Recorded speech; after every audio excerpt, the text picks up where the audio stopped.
tragedy. And it's unfortunate that, you know, we're having to talk about this more and more in schools.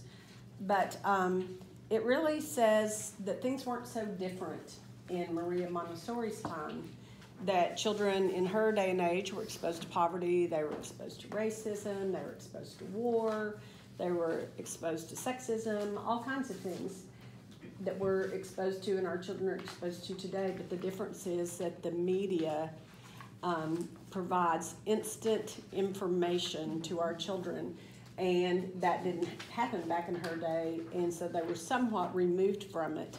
And talking about how, you know, as much as we may try to create safe havens for our children in our schools and talking about being peaceful, there's no way that our children are totally protected from everything that's going on in the world.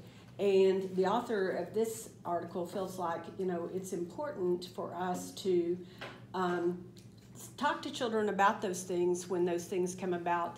But she also cautions that it's dependent upon the developmental level of the child.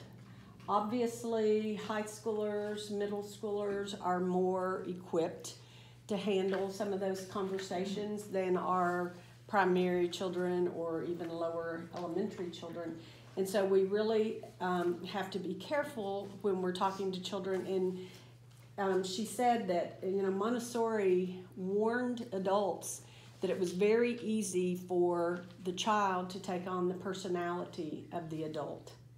And she cautioned against that. And she said, you know, adults have a tendency to want to impose themselves in the place of children, but also at the same time sometimes send them subtle messages about beliefs and opinions that they should hold, and that we have to be really careful about what we're saying and about letting our belief systems come across to the children that we come in contact with.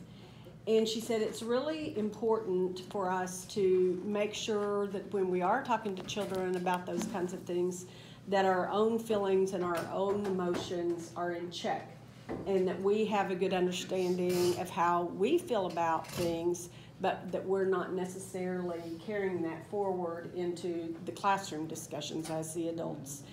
And I saw evidence of that back during when the election was going on. You know, some of the children were coming to school, bringing the opinions of their parents to school, bringing the opinions of, you know, some of their classmates or debating those. And then the teachers were also inputting some opinions.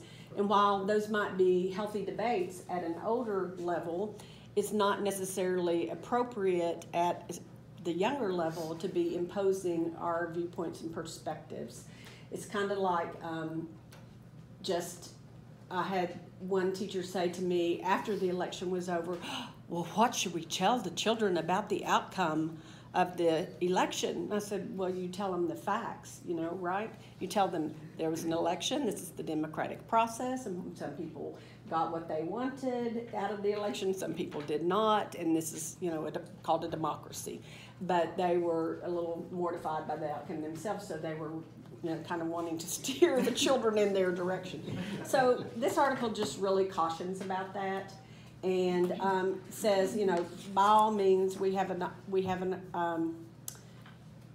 obligation when children ask us to try to answer their questions, but make sure we're doing it factually and truthfully, and giving them just the amount of information they really need, not going on beyond that. And with young children, that it's best to be talking about those critical incidences in the home where they feel most secure with their parents.